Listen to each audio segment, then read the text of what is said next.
Islom olimlarining ichida juda bir mashhurlari bor. Imom Suyuti deyiladi, rahmatullohi alayh. Alloh u zotning rahmatiga olsin. Islomda juda katta xizmat qilgan, juda ko'p kitoblar yozgan, ayniqsa tafsir ilmi, ayniqsa tarix ilmi. Bu zotdan juda chiroyli, hikmatli gaplar ham rivoyat qilingan. Shulardan biri aytadilarki, Imom Suyuti rahmatullohi alayh, odamlar deydilar, yosh bolalardan 5 ta xislatni o'rganish kerak deydilar. Qaniydi odamlarda mana shu 5 ta xislat yosh bolalardagi 5 ta xislat kattalarda ham bo'lganda edi, ular hech qancha mehnatsiz, vaqtsiz Xudoning do'sti, vali bo'lishar edi deydilar. Birinchisi, yosh bolalardan o'rganiladigan xislat, ko'ringlar, yosh bolalar hech ham rizqiga g'am chekmaydi deydilar. Ertalab turib o'ynab, to'pini o'ynaydi.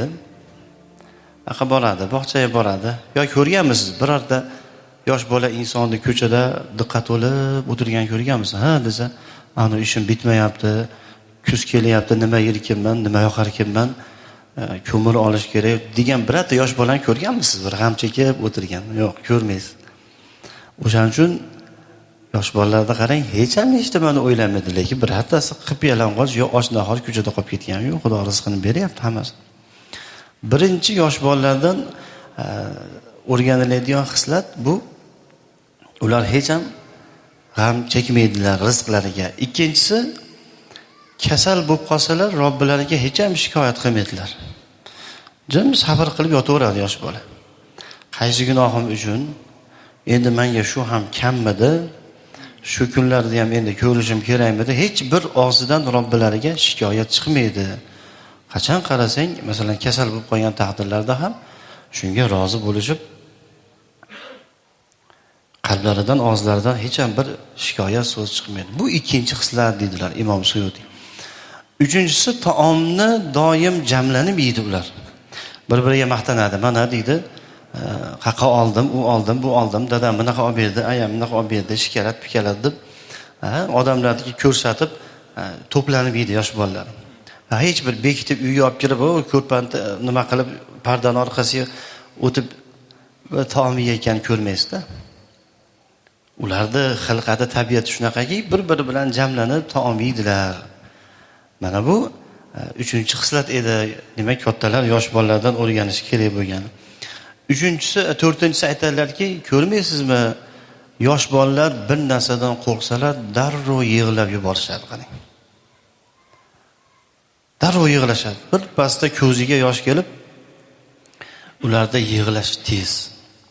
Qani endi kattalari ham shunaqa yosh bolaga o'xshab ko'p yig'laganlarda edi deydilar. Tezroq Allohga, vali Xudoga tezroq yetishardi.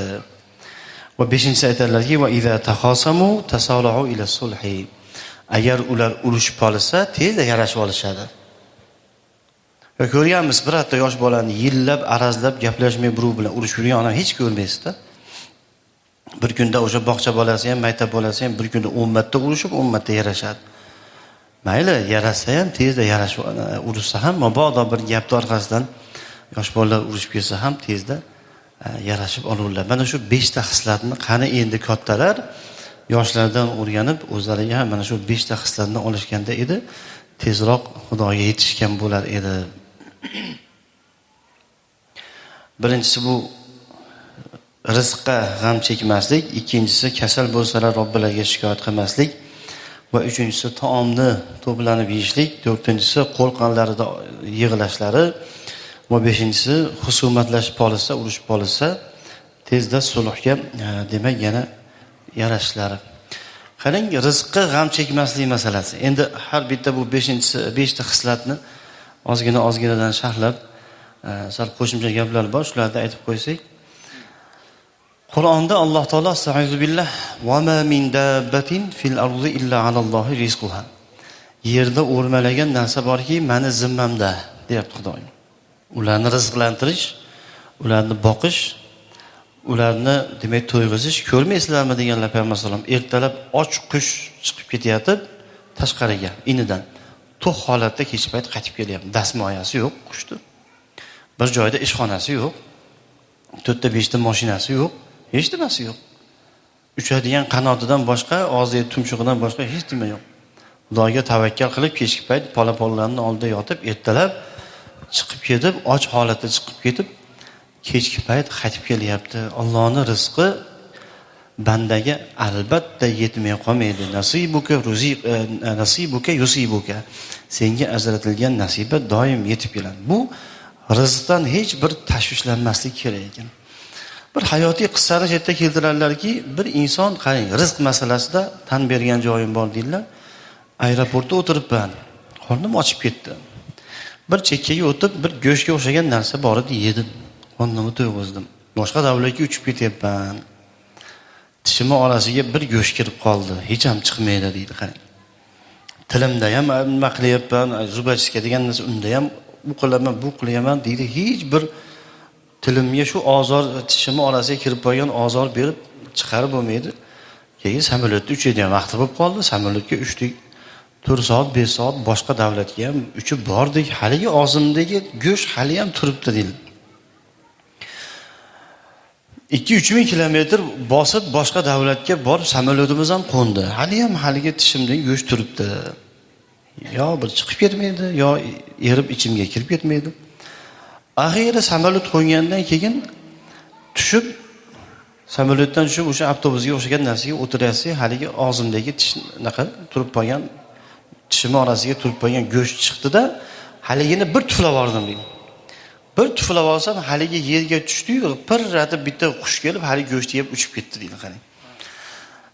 Mana shu joyda badanim muzlab qoldi. Ey Xudo, rizqni qarang. Meni og'zimga kirgan narsa, u siz og'zingizda chaynalayotgan narsa ham hali u sizning rizqingiz emas ekan. O'sha turib qolgan go'sht yo og'zimga kirib ketmadi, yo og'zimdan chiqib ketdi. Necha ming kilometr uchib borib, o'sha qushni rizqidan ko'tarib boribman deydi, qarang. Bu hayotiy bo'lgan narsa. Haligi joyda deydi, o'tirib Alloh taologa subhanalloh dedim, ajablandim. Ey Xudoyim, o'zing karamli zotsan, qudrating cheksiz deb tan berib, rizq masalasiga o'shandan keyin hech bir o'ylanmay qo'ydim dedi.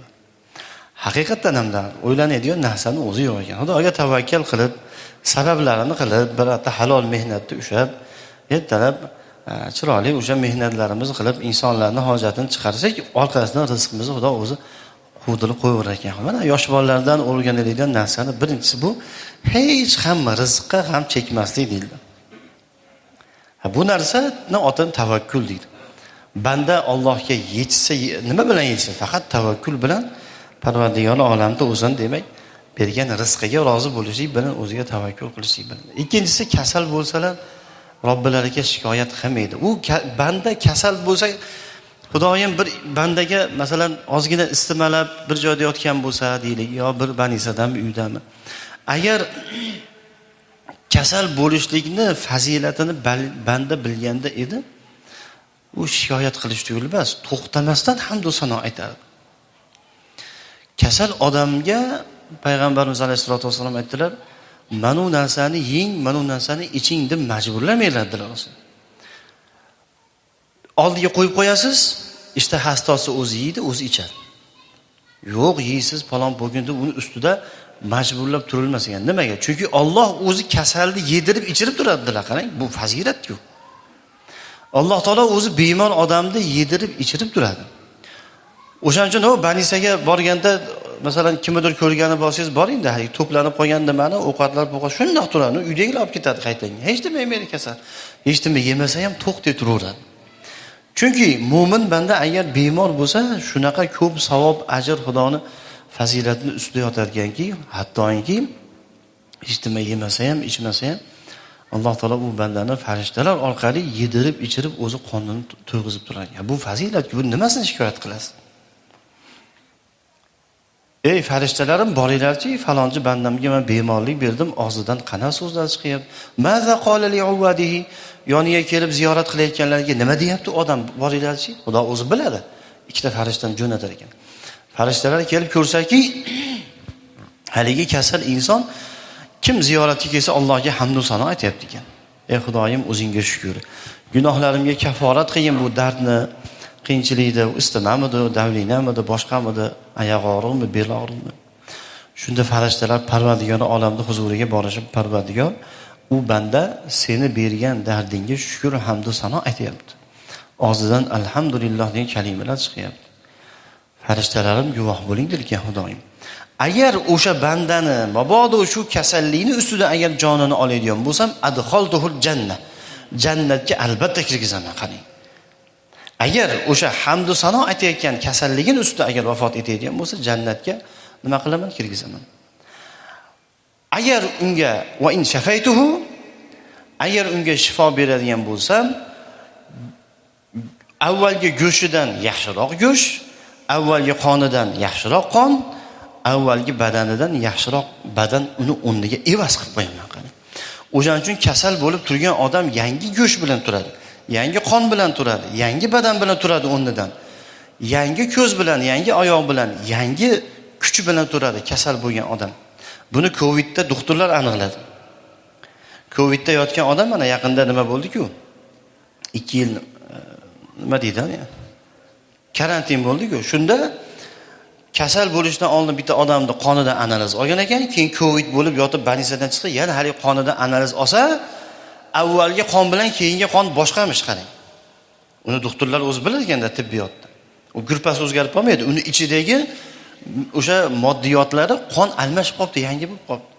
Mana Xudoning va'dasi, agar bir inson kasal bo'lib tuzalsa, unga yangi go'sht beraman degan Xudo. Bu sahih hadis mana. Sahihun li g'ayrihi degan o'sha martabada turar ekan. Sahih hadisda bu.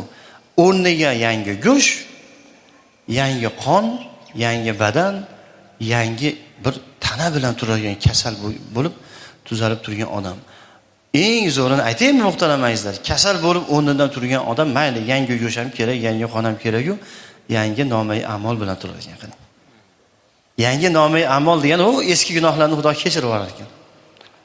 Shu kasallikka, dardga sabr qilganidan, Xudoga shukr aytganidan qarang. Imom Suyuti aytayaplarki, yosh bolalarda qaranglar, hech ham kasal bo'lsa shikoyat qilmaydi Robbisiga. Ha, o'zi shikoyat qiladigan bo'lsa ekanda, kasallik shunaqangi bir mu'minga berilgan ne'mat ekanki, bu shikoyat qiladigan emas. Taom yesalar jamlanib yeydilar. Bitta qo'l, ikkita qo'ldan yaxshi, ikkita qo'l, uchta qo'ldan yaxshi dedilar Rasululloh. Uchta qo'ldan to'rtta qo'l yaxshi dedilar. Ya'ni bir joyga taom olib kelinsa, bitta o'zi yegandan ko'ra 2 kishi yegan yaxshi, 2 kishidan 3 kishi yegan yaxshi, 3 kishidan 4 kishi yegan yaxshi. Ibrohim alayhisalom aytadilar, nima uchun Alloh meni o'ziga xalil qildi bilasizlarmi dedilar. Ya'ni Xalilulloh, Allohning do'sti deyiladi-ku Ibrohim alayhisalom. Mehmonni hurmat qilganligim uchun va o'zim yakka taom yemaganligim uchun dedilar qarang. Uylarining 4 tarafida eshik bo'lar ekan qarang. Qaysi tarafdan mehmon kelsa bemalol kelsin deb. Nimaga uyda it boqib bo'lmaydi? O, nariroqda boqsin desa, kelgan mehmonga aziyat beradi dedi. Qani, shu yerda ham mehmonni hurmat qilish bor. Ha, bir mehmon kelsa, "Vau" desa, qo'rqib ketadi, cho'chib ketadi masalan mehmon. Yo'q, kelgan taqillatib, chaqirib kelgan odamni u mahallani boshqacha quvib olib borib qo'yadi masalan. Har bir shariatni hukmida, har bir shariatni bandalarga joriy qilgan ta'limotdagida katta hikmatlar bor ekanda, qarang. Taomni jamlanib yeyishlik. Hali aytadi-yu, tezroq yeyib bittasi kelib qolmasin deydi, kelsin. U rizqini Xudo o'zi qo'shib qo'yadi, mayli. To'ymay qolaman, u bu demang, mayli. 4 kishilik ovqatmi? Chaqiring 2 kishi, 3 kishini endi chaqirib yuboring.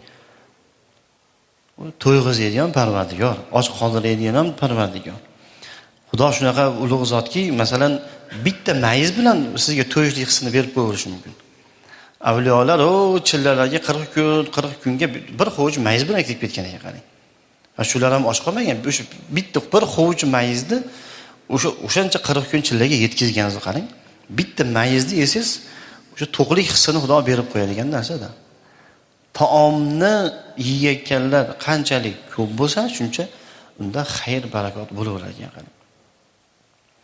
Va aytadilarki Imom Suyuti mana taomni jamlanib yeydi. Undan keyingisi Allohdan qo'rqsalar, biron narsadan qo'rqsalar darrov tezda yig'lavoradilar. Yosh bolam bilasizmi, yig'laveradi, salga yig'laveradi. Ulug'lar aytadiki, bilasizlarmi, jannatga kim kiradi? Jannatga kiradigan zotlar afidatuhum ka afidatut tuyur. Qalblari qushni qalbiga o'xshagan zotlar kiradi deydi. Men shuni o'qiganimda qanday bu sharhini o'qidim. Nima degan ekan bu? Jannatga kiradigan zotlar, ularning qalblari qushni qalbiga o'xshaydi. Qushni qalbichi, masalan, yurak, ya'ni qushni bunday, masalan, qonini yorib ichida yuragini olsangiz, qushni yuragini ustida yupqa parda bor ekan. Ular qushni qalbi nozik bo'lar ekan. Demak, bir insoniki uni yuragi qushni yuragiga o'xshasa, uni ham qalbi nozik, ya'ni tez yig'lovchi, qalbi qattiq emas, bag'ri tosh emas, zolim emas, qattiq qo'l emas, mehribon, ko'p yig'laydigan, salga yig'laydigan, ana o'sha zotlar jannatga kiradi. Afidatuhum ka afidatut tuyur. Ularning qalblari qushni qalbiga o'xshaydi.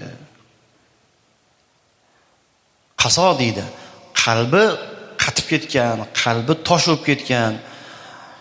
O do'zaxda olib gapirsangiz ham, jannatda gapirsangiz ham, o'limni ham, qabrda gapirsangiz ham hech nima bo'lmagandek turaveradi. Unda qalbimiz qatib qolibdi. Hech bo'lmasa, ko'zimizga yosh kelmasa ham qalbimizda mahzun bo'ladi. Ey Xudo, shu jannatda, sinovda, imtihonda, qiyomatda, qabrda nima qilar ekanman? Qanday javob berar ekanman? Qabrda yolg'iz qolganimda nima qilar ekanman deb hech bo'lmasa o'ylanish kerak. Ozgina mahzun bo'lish kerak.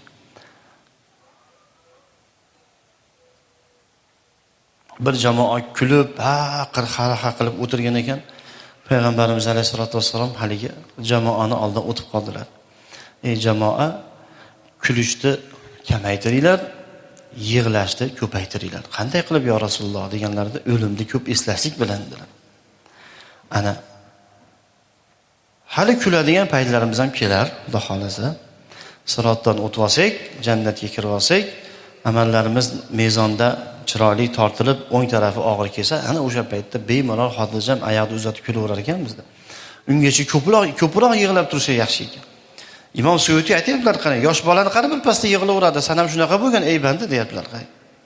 Qo'lidan zvachkasini olib qo'ysangiz ham yig'laveradi, qantini olib qo'ysangiz ham yig'laveradi. O'zicha qo'rqitib ko'rsangiz ham bir pasda yig'laveradi. Ana katta inson ham shunaqa bo'lish kerak edi. Fal yadhaku qalilan wa liyabku kaseera. Ey bandalarim deydi Alloh taolo Qur'onda, kamroq kulib, ko'proq yig'langlar deydi.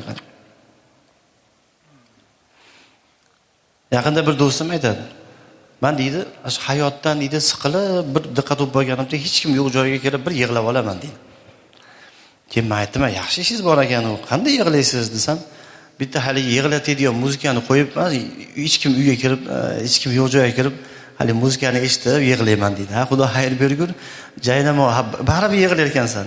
Shuni Xudo uchun yig'lavergin. Jaynamozni ustida turib sajdaga borib, yo'q, yig'i kelmayotgan bo'lsa qabristonga boring. Otangizni ziyorat qiling, onangizni ziyorat qiling, o'sha yerda yotganlarni eslang, o'limni eslang. Bitta ham qabr tagiga kirib yotib ham ko'ring bir 5-10 minut. Ha, baribir yig'lar ekansiz, u ashilla eshitib bas. Yo Qur'on eshitib, birorta ma'ruza eshitib yig'lang. Yig'lashlik foyda. Qachon? U Alloh uchun bo'lsa, dunyo uchun bo'lsa, u bir tiyin u. Dunyo uchun yig'lasa, bir pul kelolmadi yo bir mashinasini yo'qotib qo'ydi yo deylik, bir korhol bo'ldi. Dunyo uchun yig'lasa, u mahzunlik olib keladi. U qaratadi u yig'i. Insonni rasvo qiladi. Dunyo uchun yig'lashlik u insonni rasvo qiladi. Ammo oxirat uchun, Xudo uchun yig'lashlik insonni yoshartiradi.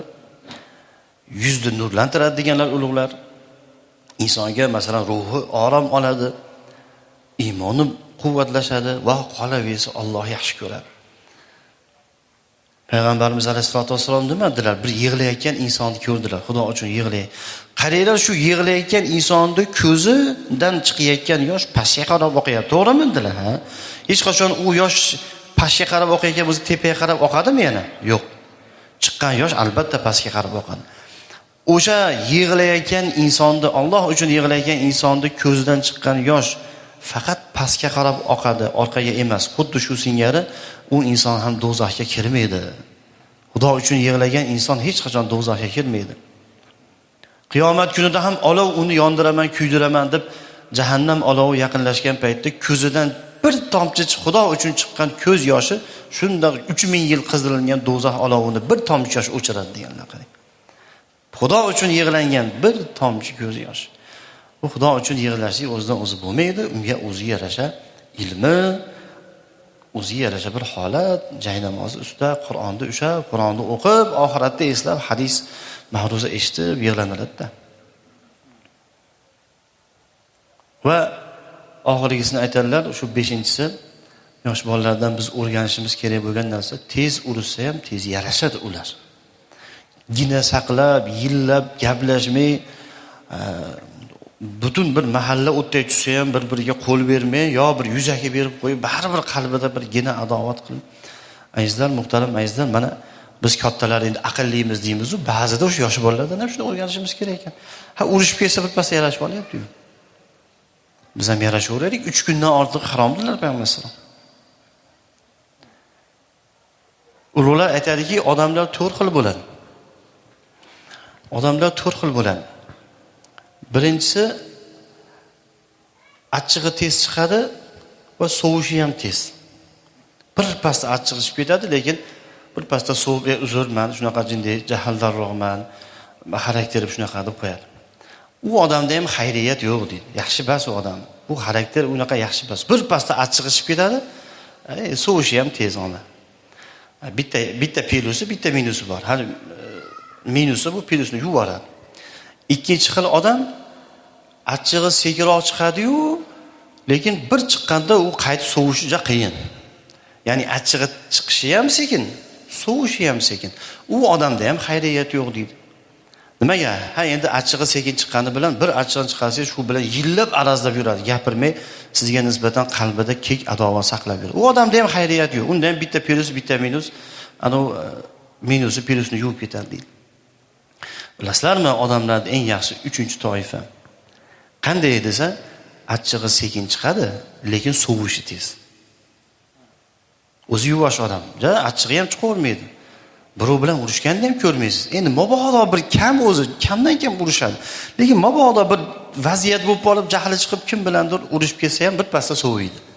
Birpasda sovib borib hali odam bilan urushadi. Bor shunaqa odamlar. Ertalab obedda urushib qolsa, kech payt uxlolmay chiqadi. Borib eshigini chaqib, nima qilib uzr so'rab kelmagungacha uyqusi kelmaydigan odamlar bor. Bu yaxshi. Odamlarda eng yaxshisi mana shu. Endi 4-xili bor. Odamlarda eng yomoni mana shu, tez achchig'i chiqadi, lekin sovishi juda uzoq. Yuraveradi, 5 yil, 10 yil kek saqlab yuradi, qalbida adovat. Gaplashmayman bu odam bilan, nima bo'pti? Hamma o'tda kelib, endi yil bo'ldi, bir joyda odamsizlar axir, qani bir-birlariga qo'l berib bir yarashib olinglar-chi desa, yo'q deydi. Qiyomatga qolamiz. Mana xuni gaplar gapiradi. Bir pasda achchig'i chiqadi, lekin sovishi juda sekin. Mana shunaqa xarakterim shu deydi. O'zgartir xarakteringni. Onadan tug'ilganda shunaqa bo'lmagan biz o'zimizcha shunaqa bo'lgan bizda. Ha, o'zgarishga harakat qilaylik. Jahlimiz, masalan, yana nima deydi? Men oldindan aytib qo'yay, xarakterim juda nozik, men birpasda meniki qiyshayib qoladi deydi. Xudo xayr bergur. Isloh qil o'zingni. O'qi. Bor olimlar oldiga, Inomjon domla, men achchig'im tez chiqadi. Menga bir ikki og'zim nasihat qiling deb bor domlaning oldiga. Yo Nodirbek oldiga bor. Bular keyin la tavzob hadisini chiroyli qilib aytib bersinlar. Rasululloh huzurlariga bir inson kelib, "Ya Rasululloh, bitta amal o'rgating, jannatga kirib ketish shu bilan" deganlarda g'azab qilmadilar, bu qaranglar. Bo'ldi, g'azab qilma, shu bilan hayotingni oxiriga shunaqa qilib o'tib ket, jannat saniki dedilar. Aytib berishadi shu domlalar chiroyli qilib. O'zimizni isloh qilishimiz kerak. Ama endi shunaqa amal yursa yuraverasiz. Tishingiz og'risa yugurayapsiz doktorning oldiga. Ama endi shu og'riq bilan o'tib ketaman demayapsiz. Yo beringiz og'risa boryapsiz doktorning oldiga. Boraylik ustozlarning oldiga, bir kitoblar tavsiya qilsin bular. Bu kitobni o'qing, Imom G'azzoliyni o'qing, oxirat haqidagi kitoblar o'qing. Mana bitta hadisni yodlab keling, shu siz dardingizga shifo. Tishingiz og'risa mayli. U dardlar ja bo'lsa o'ldiradi. Lekin ma'naviy dardlar, u abadiy jahannamda olib kelib qo'yishi mumkin. U yomon deydilar. Eng yomon u. Masalan, badanimizdagi moddiy dardlar bor, tish og'rig'i, bel og'rig'i, bosh og'rig'i. Ha, u masalan qaratmasangiz ja bo'lsa o'limdir oxiri. O'ladi, qutuladi shu bilan bo'ldi. Ammo ma'naviy dardlar, kibr, tez g'azabi chiqishi, birovga nisbatan kek saqlash, birov bilan gaplashmay yurish, siylarni hamda o'zingiz so'kinib qo'yishlik, sigaret nos chekishlik, shunga o'xshash bir Hammamiz ham o'zimiz dardimiz bor, bilamiz. Kimdir shahvatparastroq, kimdir yomon yo'llarga qadam bosib qo'yadiganroq, kimdir sal so'kin boradiganroq. Mana bu ma'naviy dardlarda agar u tek qo'yib bo'lmaydi-da uni. U Xudo saqlasin, ertaga do'zaxda, jahannamda olib kelib qo'yishi mumkin. Moddiysiga sabr qilsa bo'ladi, dardga, ma'naviy lekin jazosiga sabr qilish qiyinroqda. Mana azizlar, muhtaram azizlar, yosh bola deymiz, ulardan ham 5 ta xislatni o'rgansak bo'ladi. Hazrati Alida bir chiroyli gaplari bor edi. It bor, bir odam o'tayotib, chep deb nima qiladi? Bitta odam baqa o'tayotib, bir tepadi, toshni olib quvib olamiz. Asli o'sha u itdan ham 10 ta xislatni o'rgansang bo'ladi banda deydi. Hazrati Ali ham deydi, sana berganlar o'sha itdan o'rganadigan 10 ta, biz ibrat oladigan xislatimiz bor 10 ta.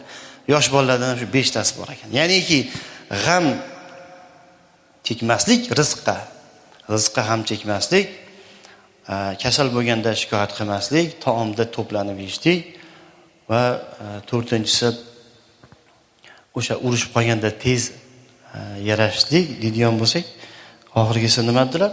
Tez yig'ilashlik va ko'p yig'ilashlik. Mana Alloh taolo hammalarimizga tavfiq, rushd, hidoyat bersin. Mana shu hikmatlarga amal qilib go'zal hayot kechirishimizni Allohim barchalarimizga o'zi nasib ro'z aylasin. Va sallallohu taala ala xayri xalqihi Muhammadin va ala alihi va ashabihi ajma'in ya arhamar